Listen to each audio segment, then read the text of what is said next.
Alam mo yung pakiramdam na sobrang bait mo na nga, sobrang tiwala mo na nga, pero sa uli, ikaw pa rin yung gagaguhin. Tahimik lang ako ngayong araw. Hindi dahil okay ako. Tahimik ako kasi masama yung loob ko. Hindi ko inaasahan at hindi ko rin pinapangarap. Pero nangyari.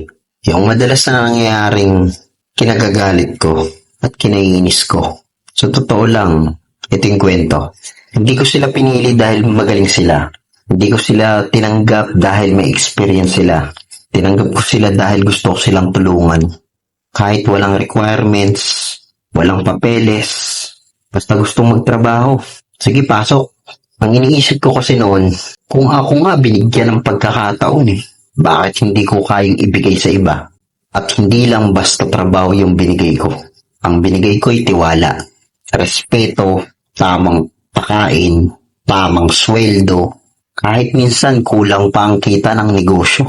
Pag may problema sila, hindi ako nagkukulang para magtanong. Tinatanong ko. Kahit personal, nakikinig ako. Akala ko, ganun dapat ang boss. Ganun ako. Totoo lang. Hanggang sa ngayon, may naramdaman na akong mali. Hindi ko kagad inamin sa sarili ko to Kasi nga nagtiwala ako, di ba? Pero hindi ako tanga.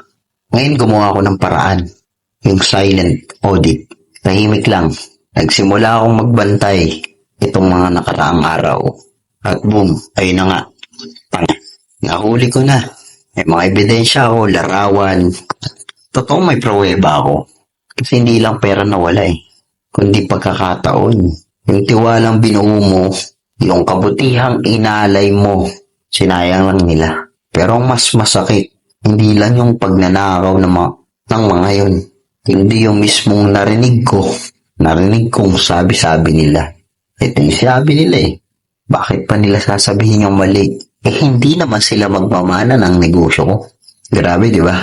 Totoo, hindi naman talaga sila magmamana ng negosyo ko.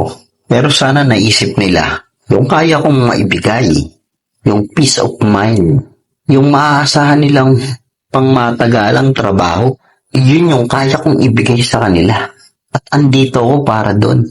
Kung inayos lang nila yung trabaho nila, alam mo yung tipong parang sinabi nilang okay lang magnao kasi hindi naman kanila. Wala silang pakialam kung malugi ako. Kasi nga wala silang respeto sa pinaghirapan ko. Gusto ko sana pero hindi ko ginawa. Alam mo ba? Alam nyo, dati ako lolo ko Kung dati to, baka sinugod ko na tong mga to Baka pinatulan ko na. Baka nagsusunto ko na kami.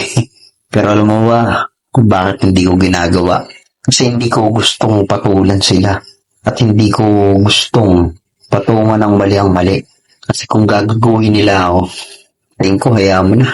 Ang importante, huwag akong gagaya sa kanila. Siguro ngayon, mas pinili kong masaktan kaysa bumaba sa level ng mga loko-lokong to. Ngayong gabi, hindi ako makatulog. Iniisip ko saan ako nagkamali. Pero totoo, hindi ako nagkulang. Ginawa ko lahat.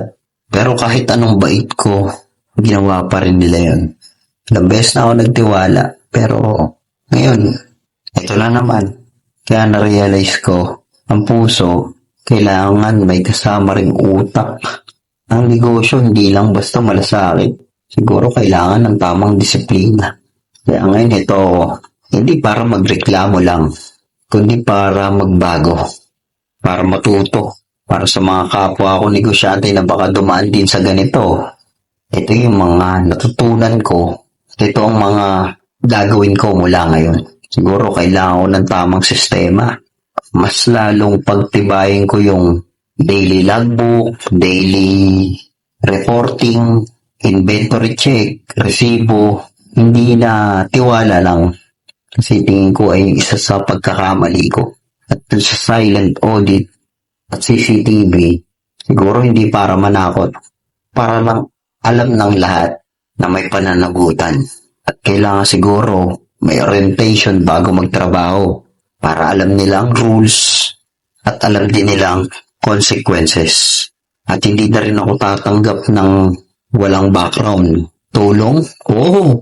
Pero hindi bulag na tulong.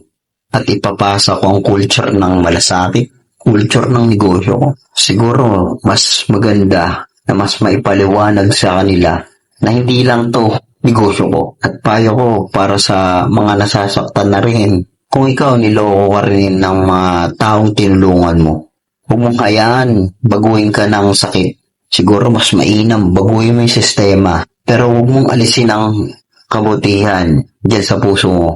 Matuto tayo. Oo, tumibay tayo. Oo. Pero huwag tayong tumigas. Kasi kahit kailan, ang may tamang puso, tamang damdamin, tingin ko panalo yan sa dulo. Alam niyo, hindi ako perpekto. Pero ginawa ko talaga yung tama. At kung may mali akong nagawa sa pagtitiwala ko, sa tingin ko sa sobrang kabaitan ko, siguro ay nang babaguhin ko. Hindi ko babaguhin ang puso kung tumutulong. Ang layunin kong mag-angat ng ibang tao. Ito yung mga aral na natutunan ko. Kahit nasasaktan ka, huwag kang titigil. Pero sa tingin ko, maglagay tayo ng limitasyon. Kasi hindi lahat ng tao marunong suklian yan.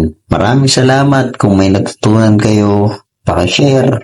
Baka sa susunod, hindi na ikaw ang maloko. Baka ikaw na ang magligtas ng negosyo ng iba.